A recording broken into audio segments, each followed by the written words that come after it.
Shooting করতে গিয়েছিলেন। বাড়ি ফিরলেন শববাহী গাড়িতে। রাহুল অরুণোদয় বন্দ্যোপাধ্যায়ের মৃত্যুতে স্তব্ধ টলিপাড়া। দুর্ঘটনা ঘিরে নানা খবর, নানা বয়ান উঠে আসছে। তবে এখনও আসল ঘটনা স্পষ্ট নয়।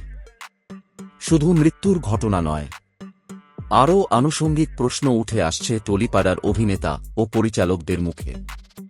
নিরাপত্তার প্রশ্ন তুলছেন রাহুলের অনুরাগী ও সাধারণ মানুষও। ওডিশা পুলিশ সূত্রের দাবি, তালসারিতে শুটিংয়ের জন্য প্রয়োজনীয় কোনো অনুমতি ছিল না।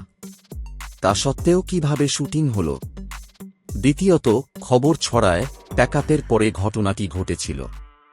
পরে অবশ্য পরিচালক জানান, শুটিং চলাকালীনই এই ঘটনা ঘটে। কোনো দায় এড়াতেই কি প্রথমে প্যাকআপের কথা বলা হয়েছিল? ভোলে বাবা পার করেগা ধারাবাহিকের প্রযোজনা সংস্থার তরফে লীনা গঙ্গোপাধ্যায় রবিবার জানিয়েছিলেন, চিত্রনাট্যে জলের কোনো দৃশ্য ছিল না। তা সত্ত্বেও কিভাবে গভীর জলের দিকে এগিয়ে গেলেন রাহুল? তাকে বাধাই বা কেন দেওয়া হল না? এত মানুষের মধ্যে তিনি তলিয়ে গেলেনই বা কিভাবে? সেই প্রশ্ন উঠছে টলিপাড়ায়। আরও বড় প্রশ্ন উঠছে ময়নাতদন্তের প্রাথমিক রিপোর্ট আসার পরে। জলে ডুবেই মৃত্যু হয়েছে রাহুলের। অন্তত 1 ঘণ্টা তিনি জলের তলায় ছিলেন। কিভাবে এতক্ষণ জলের তলায় তিনি আটকে থাকার পরেও উদ্ধার করা গেল না?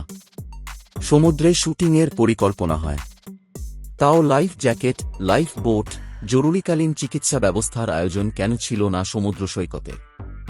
এমন নানা প্রশ্ন তুলেছেন টলিপাড়ার শ্রীলেখা মিত্র, সুদীপ্তা চক্রবর্তী সহ আরও অনেকে। প্রয়োজনীয় আপৎকালীন চিকিৎসক কেন ছিলেন না শুটিং স্থলে? চিকিৎসক থাকলে অভিনেতা বেঁচে যেতে পারতেন বলেও মনে করছেন তাঁর অনুরাগীরা।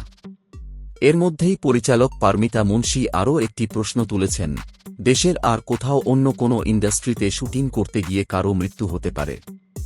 তবে এই প্রশ্ন অভিনেতা থেকে দর্শক সকলেরই। আপনার নিজের জন্য বা নিজের ব্যবসার জন্য পার্সোনাল বা বিজনেস ওয়েবসাইট তৈরি করতে চান, অথবা তৈরি করতে চান আধুনিক মোবাইল অ্যাপ? কোথায় যোগাযোগ করবেন, কিভাবে শুরু করবেন বুঝতে পারছেন না? যোগাযোগ করুন নিচে দেওয়া ফোন নাম্বারে। আপনার সমস্ত প্রশ্নের উত্তর পাবেন এখানেই।